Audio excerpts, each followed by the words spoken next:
दोस्तों, आज मैं आपको ले चल रहा हूँ भारतीय विमानन इतिहास की एक ऐसी घटना की ओर जिसने पूरे देश को हिलाकर रख दिया था। यह वह हादसा है जो तकनीकी प्रगति, मानवीय भूल और किस्मत, इन तीनों का संगम बन गया।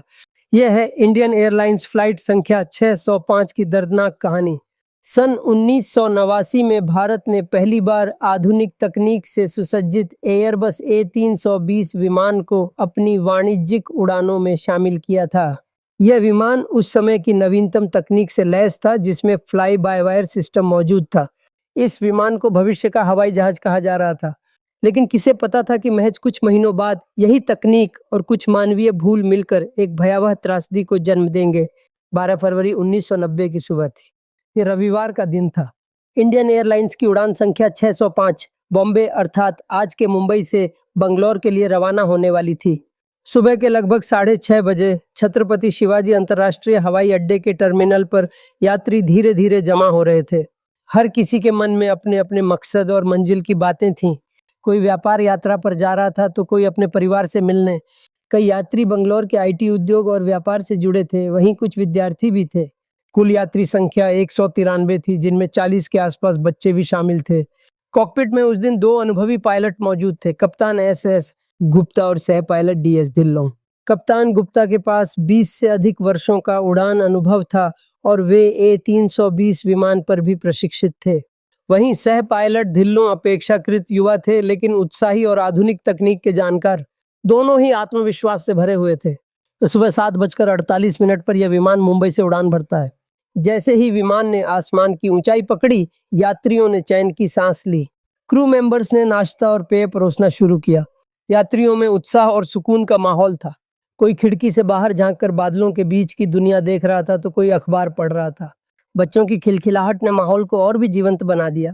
लेकिन दोस्तों, जिंदगी का सच यही है कि हमें कभी नहीं पता होता कि अगले पल हमारे साथ क्या होने वाला है।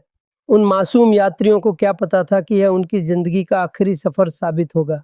लगभग 1.5 घंटे की उड़ान के बाद विमान बंगलौर के नजदीक पहुंच चुका था। मौसम साफ था, हल्की ठंडी हवा चल रही थी। दृश्यता अच्छी थी। विमान को बंगलौर के रनवे 9 की ओर निर्देशित किया गया। कॉकपिट में दोनों पायलट्स बातचीत करते हुए विमान को उतरने की तैयारी कर रहे थे। यहाँ से कहानी का मोड़ शुरू होता है।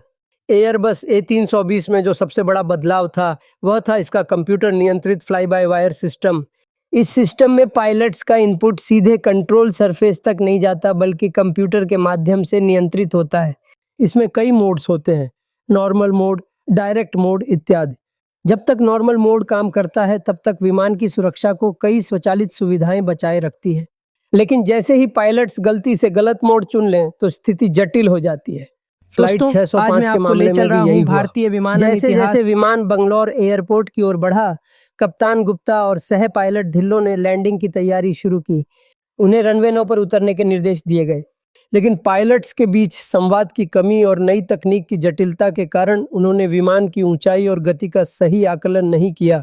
8:30 बजे के लगभग विमान बंगलौर शहर के ऊपर से गुजरते हुए धीरे धीरे नीचे उतरने लगा।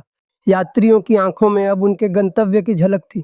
खिड़की से झांकने पर बंगलौर की हरियाली और इमारतें दिखाई देने लगीं, लेकिन कॉकपिट में तनाव बढ़ रहा था।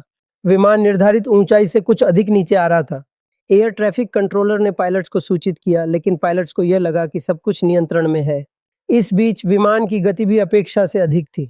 कॉकपिट वॉइस रिकॉर्डर से बाद में पता चला कि पायलट्स आपस में भ्रमित थे। कौन सी सेटिंग लगानी है, कौन सा मोड चुना गया है, इस पर उनका ध्यान भटक गया था। विमान जैसे ही रनवे की ओर बढ़ा, वह रनवे से पहले ही जमीन को छूने की स्थिति में पहुंच गया।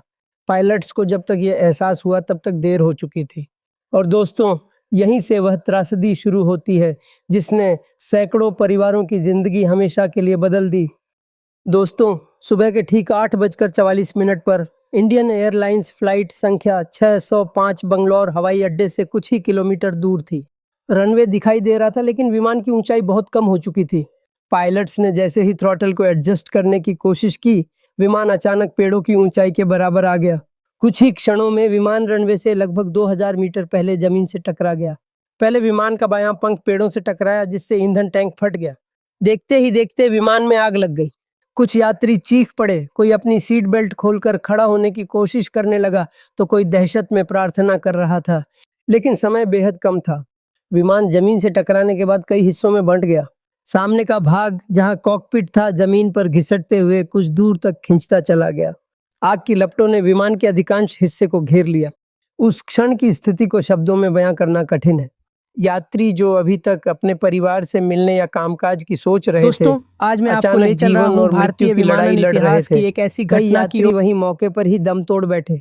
कुछ यात्री जो पिछले हिस्से में बैठे थे, उन्हें कुछ सेकंड का समय मिला और उन्होंने खिड़कियां तोड़कर बाहर निकलने की कोशिश की। दुर्घटना स्थल बंगलौर हवाई अड्डे से केवल 5 किलोमीटर दूर था। आसपास के गांव वालों ने जैसे ही जोरदार धमाका और धुएं का गुब्बार देखा, वे दौड़ते हुए मौके पर पहुंचे। ग्रामीणों ने अपनी जान की परवाह न करते हुए कई यात्रियों को आग की लपटों से खींचकर बाहर निकाला। उस समय वहां अग्निशमन दल और एम्बुलेंस अभी पहुंची भी नहीं थी। इन ग्रामीणों की बहादुरी के कारण ही कुछ लोग बच पाए।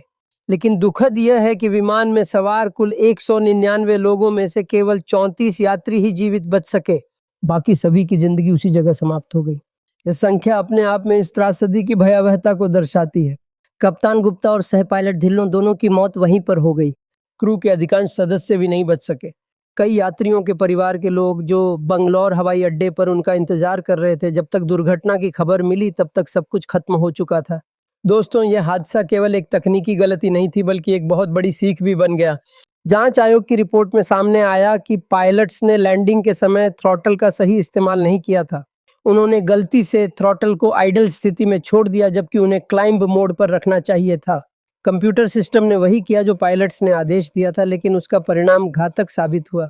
जांच में यह भी पाया गया कि उस समय पायलट्स और एयरबस कंपनी के बीच तकनीक को लेकर पूरी तरह स्पष्टता नहीं थी। पायलट्स पूरी तरह प्रशिक्षित तो थे, लेकिन यह विमान उनके लिए बिल्कुल नया था और उसके मोड्स को लेकर भ्रम की स्थिति बनी रहती थी। सरकार और विमानन विभाग ने इस घटना के बाद बड़े स्तर पर बदलाव किए। एयरबस A320 के प्रशिक्षण कार्यक्रम को और सख्त किया गया। पायलट्स को हर मोड और हर स्थिति की गहन जानकारी देना अनिवार्य बना दिया गया। साथ ही हवाई अड्डों के आसपास की आपातकालीन सुविधाओं को भी बेहतर किया गया। लेकिन दोस्तों, जिन परिवारों ने अपने प्रियजन खो दिए, उनके लिए ये सुधार बहुत देर से आए।